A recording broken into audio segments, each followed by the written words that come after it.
Right, due to the new direction and the new genre of videos I'm doing here, I will explain what I will be doing. I will be putting up random clips, random photos, etc. while I'm explaining, because no one wants like a black screen while I'm just yapping my ass off. I'll just throw up a couple of relatively relevant clips or photos to like the manga, or just like background photos in general. So let's get into this. We're here to talk about the Attack on Titan ending. You don't like anime, you don't like manga, whatever you want to call it. You don't like that part of literature. Get out, leave. That's fine. It's whatever. But if you like it, stay. But anyway, the ending.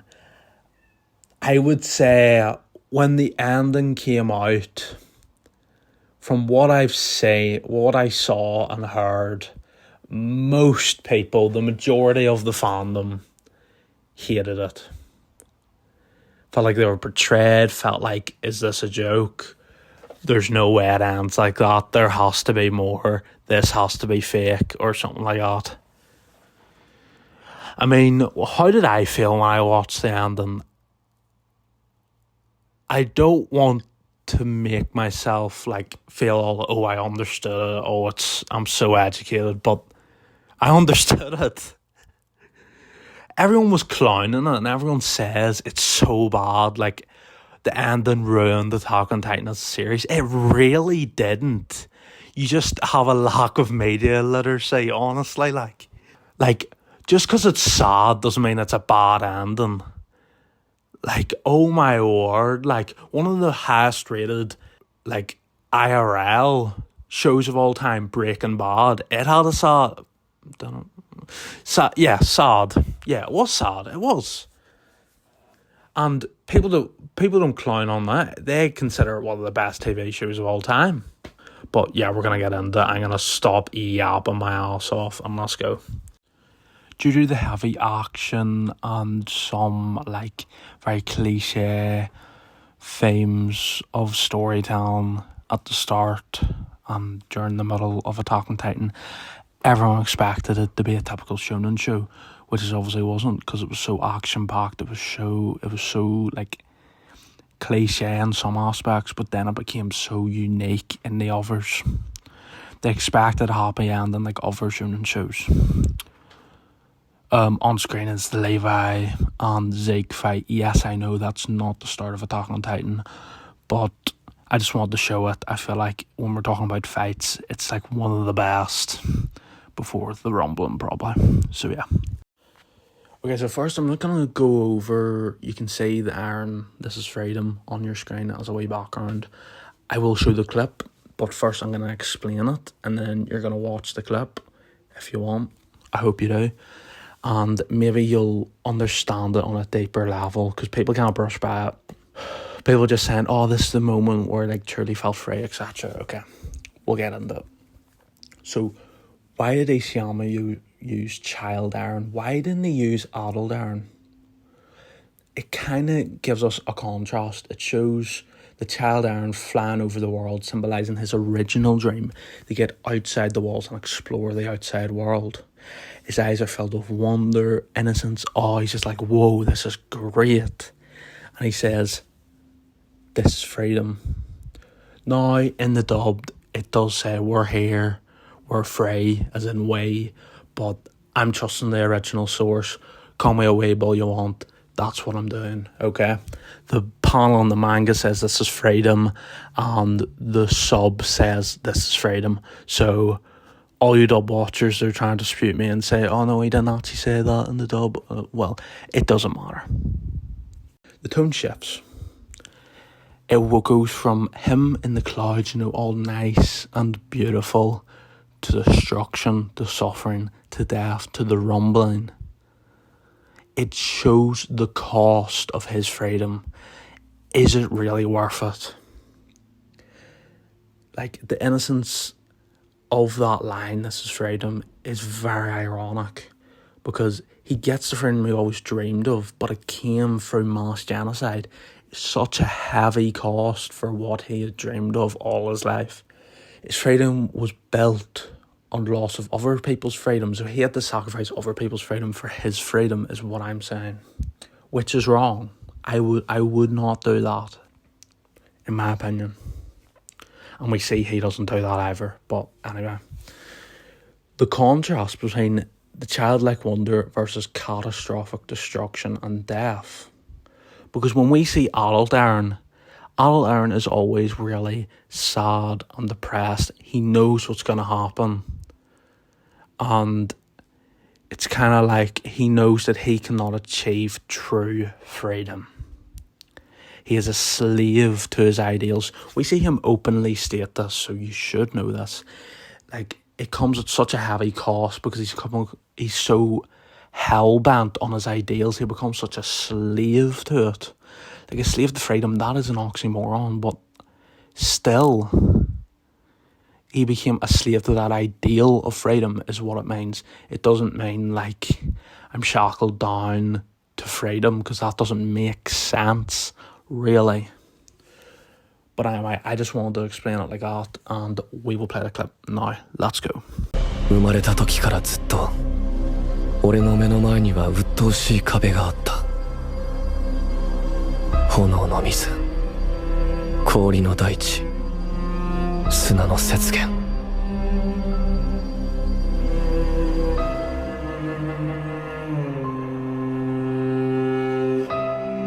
それを見た者は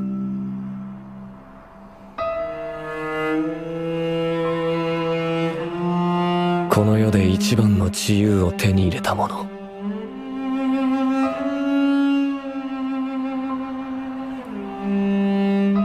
これが自由だ。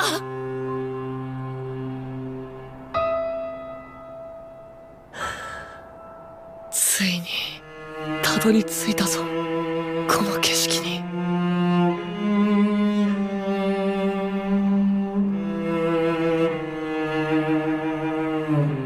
なあ、アルミン。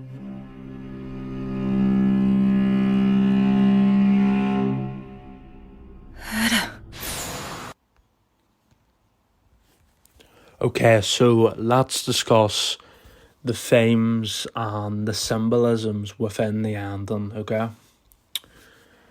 Freedom, fatalism. Obviously freedom, because Eren's his whole goal as a shonen protagonist was freedom. He wanted to be free from outside the walls because he felt like an animal in a cage, you know? And they do get outside the walls. But in that moment in season 3, once he has got Grish's memories, he realises that the Titans weren't the enemies. The real enemies were the people outside of Paradise. The people that have a generational hatred for Eldians in general. This kind of is a parallel to what happened in Germany in the 1940s, but I won't get into that. I'm not discussing that. That's very political and I just don't want to go over that in this video. So yeah, freedom. He wants freedom, and then he realises the real freedom isn't getting outside the walls. It's being free from this hatred, being free from this war. But then we lead into Eren's fatalism. Like, he is a strong fatalist, I would say. And it is a core theme that fatalism is pretty much a philosophical view that our actions cannot change, like, certain outcomes. Like, he does state 20% of humanity is as much as you can save. So that means no matter what anyone does, 20% is as much of humanity that can survive the outcome of these events. Whether it's Marley taking a war, like even the cabin timeline.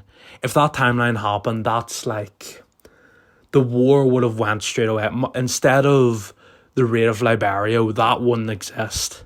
It would just be Marley going to war, the party. There'd be pretty much a Titan war, you could say. And humanity's going to get wiped out. I'm assuming in that timeline, the party obviously fought back a lot and wiped out a lot of humanity. So yeah, nothing can change it. But Eren is just like, okay, I know 20% is as much as I can save, so I may as well save my friends while I'm at it. I'm going on to my next point, which I've kind of mentioned, the cycle of hatred. So even after Eren's death, so even after he's dead and gone, okay, it's technically only his head. I was going to say a bunch of bones 6 feet under, but he's a head, so a skull 6 feet under. But anyway, even when he's dead and gone, you can see war. War is part of human nature. Like, war is inevitable. When there is humans, there is war. War has been present throughout humanity. Like, even in real life history. Like, think back thousands of years. There's always been war. There has always been conflict. So, people think that Eren was trying to be like Lelouch and like... Okay, I'm not trying to hate on Code Geass, but it's a bit unrealistic. But anyway, trying to be like Lelouch and establish like hundreds of years of like peace. I don't know how long he established peace for, but like a long-standing peace and prosperity throughout the world. That's just not realistic. That just won't happen. One person hundreds of years ago won't be able to dictate humanity now. I will move on to the next point though. Mikasa's choice. Okay. A lot of people hated Eren's death. They wanted them all cuddly and happy and have a happy ending. I didn't want that too. I don't know why I'm dissing them, but anyway, it's kind of some symbolism of breaking the chain. Eren wanted Mikasa. Eren knew Mikasa would make the tough choice to kill him. And that's why he loves her. Because she is able to make that tough choice for humanity and able to end all of the Titans and bring somewhat of peace and prosperity for a bit anyway. Next point. This is actually tied in. Ymir's freedom. So you can see that she is satisfied, not that Eren died, but when Eren dies... She's kind of like satisfied and she fades away and the Titan curse ended. Because she needed to see like proper love instead of blind devotion. Because you can see she had blind devotion to King Fritz. I don't know his first and last name. He's just referred as King Fritz. We'll refer to him as that. She had blind devotion. She did anything he asked and in turn... died because of that, because of blind devotion. She was not able to break free. That was not true love. Like, okay, I sound cheesy, but that was not true love like Mikasa and Eren's was. Okay? With me so far? I hope so. It's kind of like a possessive love, like, oh, I can't live without you.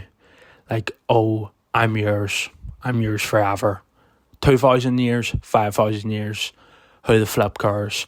But when she saw that act, it made her realise that was real love.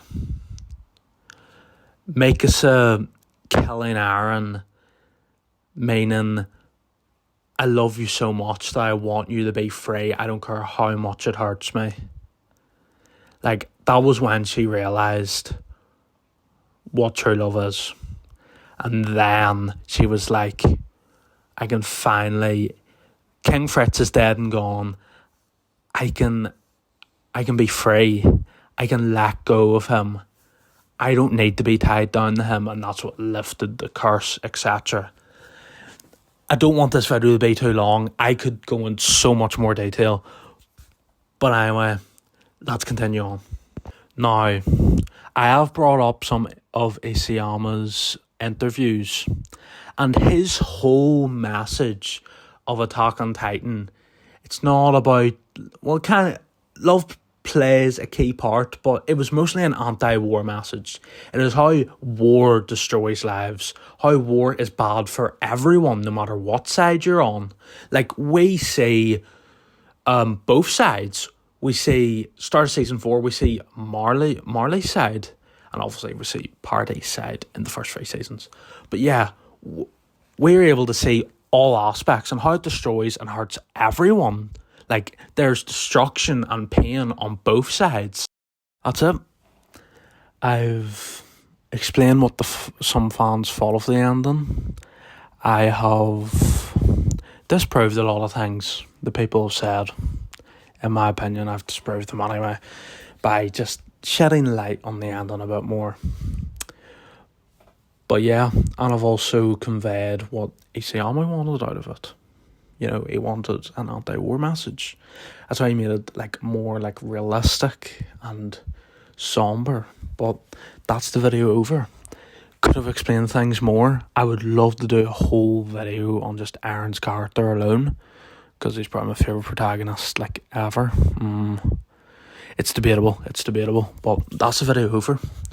Blow it up. I'll make more videos like this. I just felt like doing a video essay or whatever you call them like this. So I will see you guys in the next one, hopefully. Bye.